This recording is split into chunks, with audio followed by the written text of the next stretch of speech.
تو میرا بھتیجا جو کہتا ہے تو مجھ پہ تو کوئی اس چیز کا کوئی بھی اثر نہیں ہے۔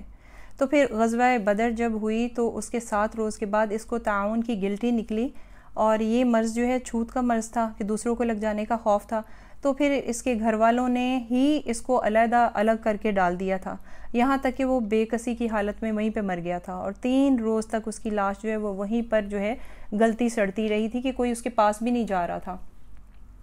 تو جب بدبو اٹھنے لگی تو پھر اس کے گھر والوں نے حبشی غلاموں کو پیسے دے کر اس کی لاش کو ٹھکانے لگوایا تھا، اور حبشی غلاموں نے بھی لکڑیاں لے کر تو اس کی لاش کو گھسیٹ کر گڑھا بنایا پہلے، پھر لکڑیوں سے لاش کو گڑھے میں ڈال دیا اور اوپر سے پتھر بھر دیے تھے۔ تو یہ یعنی اس صورت میں تو پہلے ہی انجام بتا دیا تھا کہ اس کے دونوں ہاتھ ٹوٹ جائیں اور وہ ہلاک ہوا۔ نیکسٹ آیت کی طرف بڑھتے ہیں۔ ما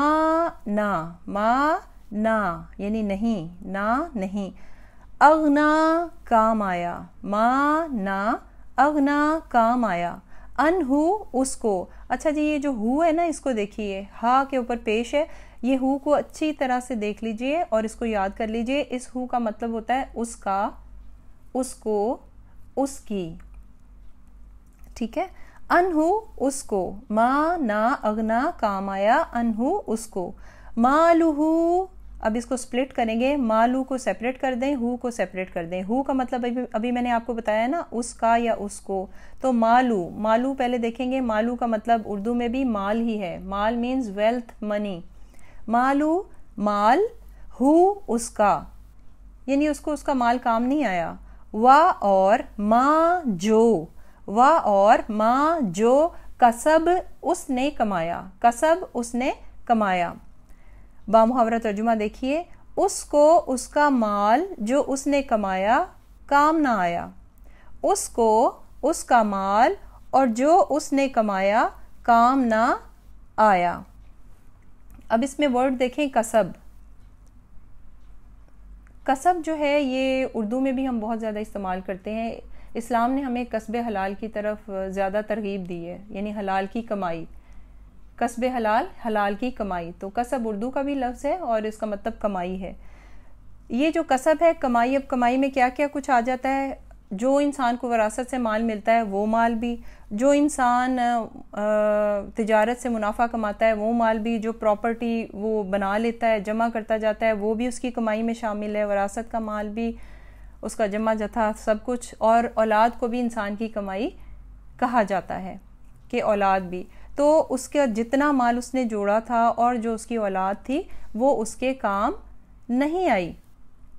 حضرت ابن عباس رضی اللہ تعالیٰ عنہ نے فرمایا کہ جس وقت نبی پاک صلی اللہ علیہ وسلم نے اپنی قوم کو اللہ کے عذاب سے ڈرایا تو ابو لہب نے یہ بھی کہا تھا کہ جو کچھ میرا بھتیجا کہتا ہے اگر یہ سچ ہوا تو میرے پاس مال اور اولاد بہت ہے، میں اس کو دے کر اپنی جان بچا لوں گا۔ تو اس پر یہ آیت نازل ہوئی تھی، ما اغنا عنہ مالہ وما کسب، کہ جب اس کو اللہ تعالیٰ کے عذاب نے پکڑا تو نہ اس کو اس کا مال کام آیا نہ اولاد۔ یہ تو حال اس کا دنیا میں ہوا، دیکھیں کتنا وہ روب سے کہتا تھا کہ مجھے میرا مال اور اولاد بچا لے گی، جبکہ اس کی زندگی میں ہی اس کی اولاد نے، اس کی بیوی نے اس کو گھر سے باہر نکال دیا تھا، چھوت کی بیماری تھی کہ اس کو نکال باہر کیا تھا۔ تو یہ تو اس کا دنیا میں حال ہوا کہ لاش گلتی سڑتی رہی، علیحدہ ہوا، تو آخرت میں اس کے ساتھ کیا ہوگا یہ اگلی آیت میں ہمیں پتہ چلے گا۔ آیت نمبر 3 کی طرف بڑھتے ہیں۔ سیصلا، لفظی ترجمہ کریں گے اس کو سپلٹ کریں گے۔ سیصلا کو روٹ لیٹرز اس کے صاد، لام، یا ہیں۔